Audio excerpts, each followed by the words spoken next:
A piece of legislation currently exists in Congress that has the potential to terminate 175 million credit cards across America, not limit them temporarily, not decrease the thresholds, but eliminate them entirely. And the individuals who may lose their cards initially are those who require them the most: elderly citizens on stable incomes, individuals managing healthcare debt, anyone whose credit score falls under 740. I am not discussing something that could occur years into the future. The nation's president has openly supported this.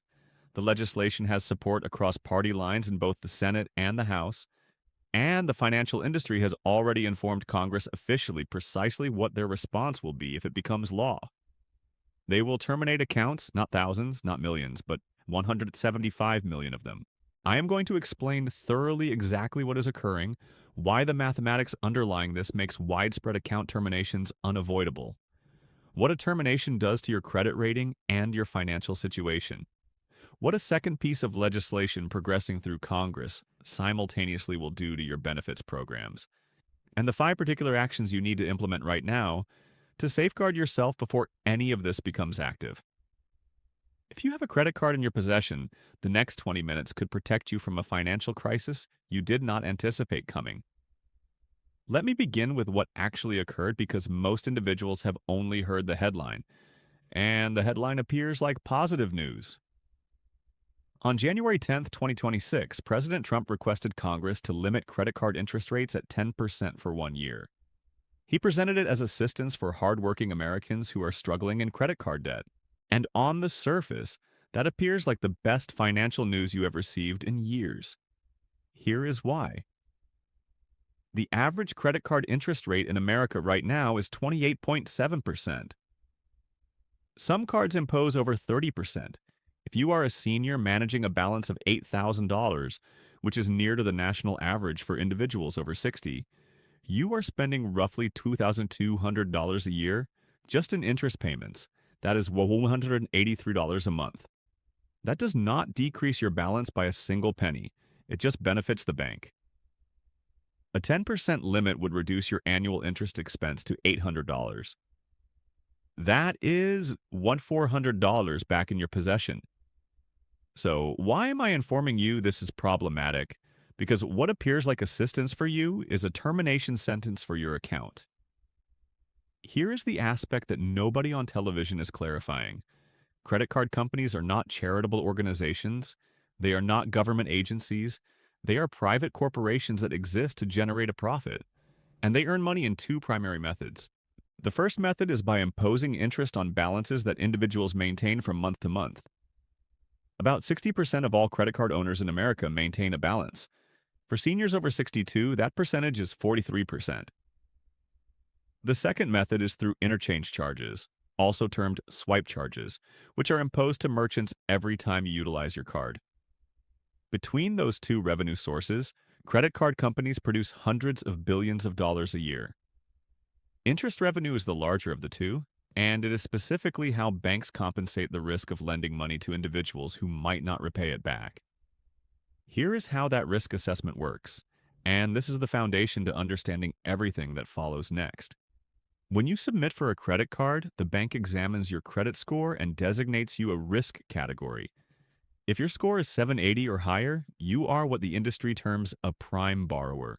The bank understands based on decades of information that individuals with your credit category default at a rate of about 2 to 3%. That is very minimal.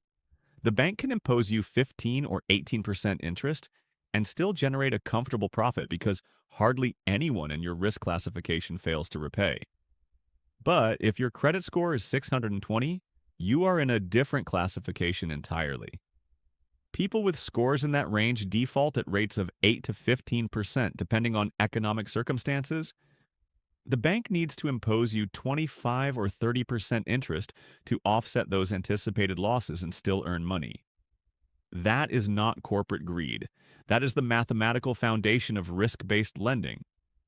Now here's what the rate limitation does to that mathematics. If you limit interest at 10% and the anticipated default rate for a borrower is 12%, the bank loses money on every single dollar it provides to that person. Not possibly, certainly.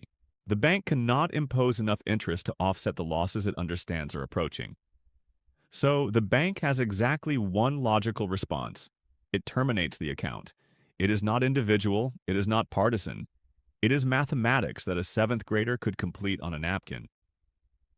The Electronic Payments Coalition, which represents Visa, MasterCard, JP Morgan, Chase, Bank of America, and virtually every major financial organization in the country, released a detailed analysis in February 2026. Their conclusion was expressed plainly. A 10% limitation on interest rates would generate account terminations or credit line reductions for nearly 90% of current credit card consumers. 90%. That is approximately 175 million Americans. The American Bankers Association published their own independent analysis and reached a similar figure. They determined that between 74 and 85% of all open credit card accounts nationwide would be terminated or have their credit lines drastically decreased. Their estimate is that between 137 million and 159 million card owners would lose access to their current credit. Whether you reference the higher figure or the lower figure, we are discussing the largest involuntary reduction in consumer credit availability in American history. Now, I need you to recognize who gets impacted first because this does not affect everyone equally. If your credit score is above 740, you are likely protected. Banks can still profit from lending to you at 10% because your default risk is low enough to make the mathematics work. You might see your credit threshold reduced and you will almost certainly lose some benefits, but your account will probably survive. If your credit score is between 670 and 740, your account is at serious risk. The bank will calculate the numbers on your specific risk category and make a business determination about whether they can afford to retain you. Many accounts in this range will be terminated. Some will survive with drastically decreased limits. It depends on the bank and your specific history. If your credit score is below 670, I need to be straightforward with you. Your account is almost certainly going to be terminated. The mathematics simply does not work at 10% interest for borrowers in this risk classification. There is no version of this where the bank voluntarily loses money to maintain your account open. Think about who falls into those classifications. Seniors on stable incomes who maintain small balances to manage prescription medications or utility expenses between Social Security deposits. The average American over 65 maintains about $5,000 in credit card debt. For many of them, that balance is not from irresponsible spending. It is from choosing between purchasing a prescription and covering the electric expense and using a credit card to manage whichever one they could not afford that month. People who experienced a medical emergency and placed hospital expenses on a credit card because they had no other alternative. The average expense of a 3-day hospital stay in America is over $30,000. Even with insurance, the out-of-pocket portion can be overwhelming. Young adults just beginning to establish credit who have limited files and low scores, not because they are careless, but because they simply have not had enough time to establish a history. Military families handling finances across deployments, where communication gaps and logistical difficulties sometimes lead to late payments that harm credit scores. These are not careless people. These are people utilizing credit exactly the way the system was intended. But here's where I need to clarify the cascade impact because losing the card is only the beginning of the harm. When a credit card account is terminated, whether you terminate it or the bank terminates it, your total available credit decreases immediately, but your existing balances on other cards remain exactly the same. That changes a figure called your credit utilization ratio, and this is one of the most significant numbers in your entire financial life. Credit utilization accounts for roughly 30% of your credit score under the FICO model. It is determined by dividing your total credit card balances by your total available credit limits. Let me provide you a real example. Say you have 3 credit cards. Card A has a $10,000 limit and a $3,000 balance. Card B has a $12,000 limit and a $4,000 balance. Card C has an $8,000 limit and a $2,000 balance. Your total limit is $30,000. Your total balance is $9,000. Your utilization is 30%, which is right at the suggested maximum. Now, Card C gets terminated by the bank because of the rate limitation. Your limit decreases to 22,000. Your balance remains at 9,000. Your utilization just increased to 41%. That 11-point rise in utilization can decrease your credit score by 30 to 50 points almost overnight. And here's the difficult part. When your credit score decreases, the interest rates on your remaining cards can rise. Your auto insurance premium can increase because many insurers utilize credit scores in their pricing. Your ability to lease an apartment can be affected because landlords verify credit. Your ability to refinance your mortgage, which could save you hundreds a month, becomes harder or impossible. One account termination starts a chain reaction that extends into corners of your financial life you never anticipated. And for seniors specifically, there's an additional layer of harm that almost nobody discusses. Many seniors utilize credit cards as their primary emergency reserve. They do not have $10,000 sitting in a savings account. They have a credit card with a $10,000 limit that they can utilize if the furnace fails, or the car requires a repair or a medical expense arrives unexpectedly. Remove that card, and you have not just eliminated a payment method, you have eliminated their entire financial safety network. The alternatives are payday lenders imposing 300 to 400% annual interest rates, title loans that place their car at risk, or simply going without the medical attention or home repair they need. That is the real human expense of this policy that nobody in Washington seems to be assessing. Now, I need to inform you about the second legislation because it makes everything I just described even worse. The Credit Card Competition Act was reintroduced in January 2026 with bipartisan support from Senators Durbin and Marshall, with a related version in the House from Representatives Loughran and Gooden. President Trump endorsed this one too. He posted on social media calling swipe charges an out-of-control ripoff. And here's the thing. He is correct about the charges. The average American family spends nearly $200 per year in swipe charges that are embedded in the price of everything you purchase. Every time you purchase groceries, gas, clothing, a meal at a restaurant, the merchant is spending Visa or MasterCard between 1.5% and 12% of the transaction. Merchants do not absorb that expense. They incorporate it into their prices. So you are spending swipe charges whether you utilize a credit card, a debit card, or cash. $200 a year from every family in America. The banking industry accumulates over $111 billion a year from these charges. The Credit Competition Act would require banks with over $100 billion in assets to permit their credit cards to be processed over at least 2 competing payment networks instead of only Visa or MasterCard. The concept is simple. Competition drives charges down. Merchants select the cheaper network. Charges decrease, prices decrease, everyone wins. That is the theory, and it makes economic sense on paper. But the banks have been very explicit about what they will do in response. They will reduce your rewards, your cashback, your travel points, your airline miles, your purchase protection, your extended warranties. All of those programs are supported primarily through the interchange charges that banks accumulate on every swipe. If those charges get reduced through forced competition, the revenue that finances your rewards disappears, and banks are not going to replace that revenue out of their own profits. They are going to terminate the programs. For many seniors, cashback rewards are not a luxury. They are a meaningful component of their monthly budget. 2% back on groceries, 3% on gas, 1% on everything else. Over the course of a year, that can add up to $300, $400, $500 in real savings. Remove that away, and you have effectively given seniors a pay reduction on top of everything else. Now, think about what occurs if both of these bills pass in the same legislative session, which is entirely possible given that both have presidential support and bipartisan backing. The rate cap terminates your account if your credit score is below 740. The Competition Act eliminates your rewards even if your account remains open. You either lose the card entirely or you retain a card that no longer provides you any benefit for using it. And in both cases, the individuals who are least equipped to absorb the impact, individuals on stable incomes, individuals with limited savings, individuals who are already financially stretched, are the ones who bear the burden.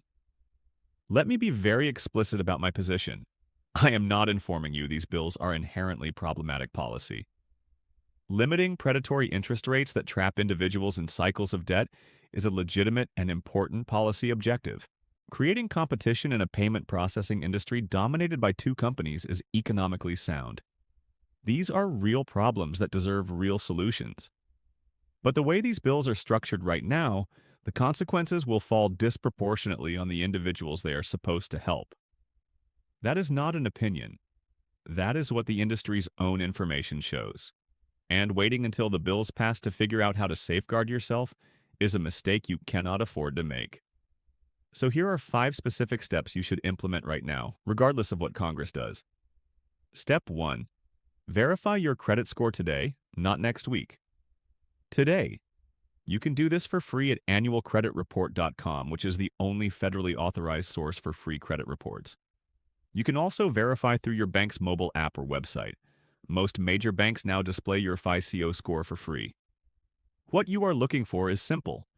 If you are above 740, you have a buffer, but you should still prepare. If you are between 670 and 740, you are in the risk zone and need to take action immediately. If you are below 670, assume your accounts will be affected and start preparing alternative access to credit right now. Step 2. Reduce your credit card balances as aggressively as you possibly can. Every dollar you reduce decreases your utilization ratio, which protects your credit score and makes your accounts less likely to be targeted for termination. Here is the strategy that matters most. Do not focus on reducing the card with the highest total balance. Focus on the card with the highest utilization percentage. A card that is 80% utilized is doing far more damage to your credit score than a card that is 30% utilized. Even if the 30% card has a larger dollar balance, bring your highest utilized cards below 30% first, then work on getting everything below 10%. People with utilization under 10% have average credit scores above 800. Step 3. Do not terminate any credit card accounts voluntarily. I need to be very specific about this because many financial advisors inform people to terminate cards they are not using. Under normal circumstances, that can sometimes make sense.